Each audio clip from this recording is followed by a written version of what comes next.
Que Deus abençoe sua vida em nome do Senhor Jesus, meditando na palavra de Deus. Segundo Coríntios, capítulo 4, versículo 7 em diante. Queria dividir com todos essa mensagem que eu achei muito impactante. Olha quantas vezes nós vamos encontrar a palavra morte. Ou seja, a morte faz-se necessário para que a vida entre. Para que a vida tome posse, é necessário a morte. Observe só. Temos, porém, este tesouro em vasos de barro, para demonstrar que este poder, que a tudo excede, provém de Deus e não de nós mesmos. O tesouro é o Espírito Santo para aqueles que o buscam, para aqueles que mortificaram as suas vidas. Então recebem esse tesouro em vaso de barro que somos nós. Sofremos pressões de todos os lados. Contudo, não estamos arrasados. Ficamos perplexos com os acontecimentos, mas não perdemos a esperança. Todo dia nós sabemos de notícias que deixam a gente perplexo. Essa semana mesmo eu fiquei sabendo de uma notícia que me deixou perplexo.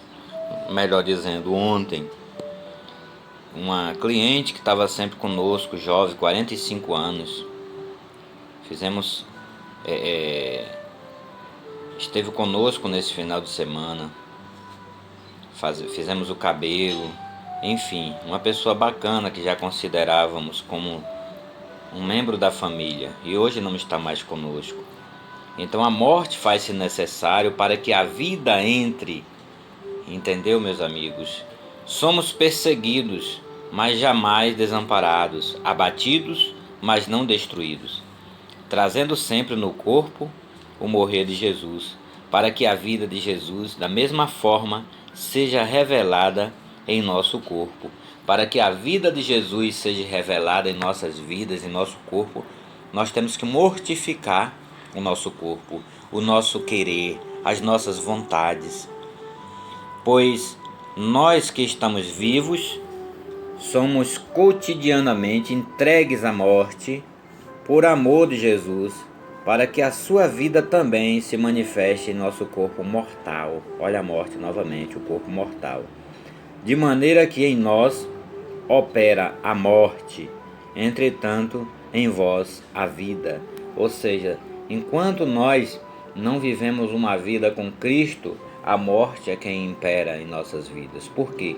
Porque se a pessoa ela morre sem Cristo, ela vai morrer não apenas uma vez, mas duas vezes.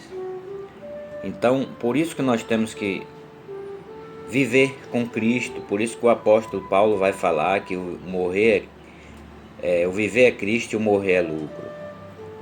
Então, de maneira que em nós opera a morte, entretanto em vós a vida. Assim está escrito: cri, por isso declarei. Com esse mesmo espírito de fé, nós igualmente cremos e por esse motivo falamos.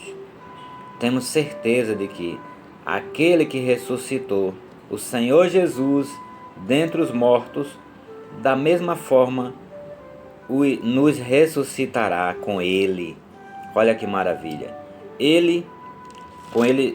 Nos ressuscitará com Ele e nos apresentará convosco.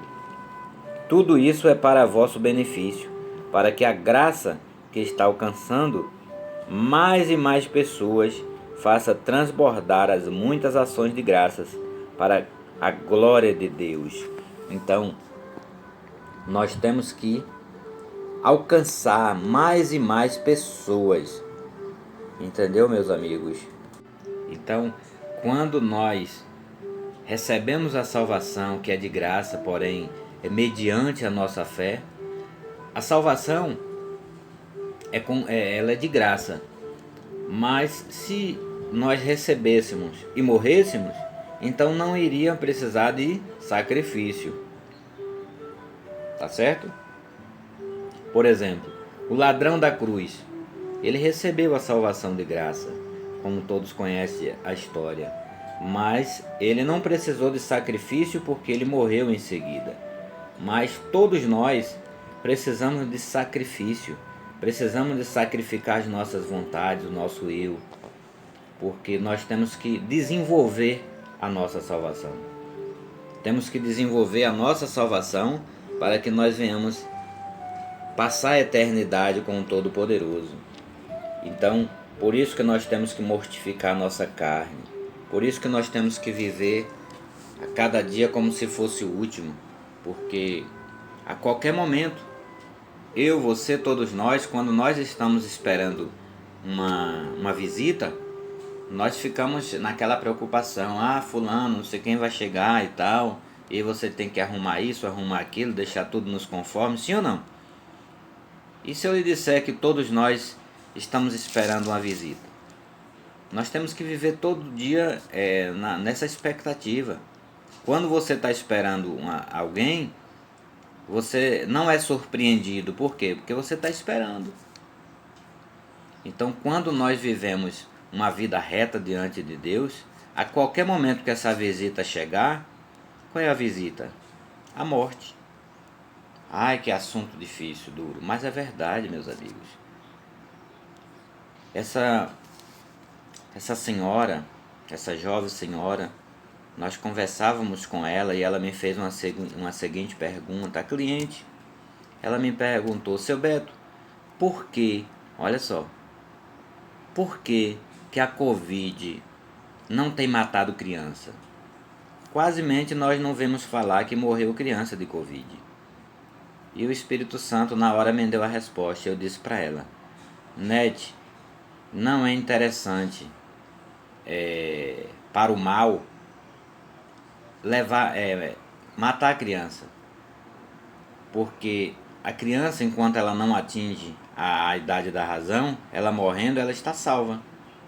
Então não é interessante para ele. Ela disse de arrepiar isso. Eu não tinha pensado sobre isso. Então nós é quem temos que cuidar das nossas vidas, porque a criança, ela morrendo com Cristo, ela já está salva. Entende, meus amigos? Que Deus abençoe a sua vida, um excelente dia e um forte abraço.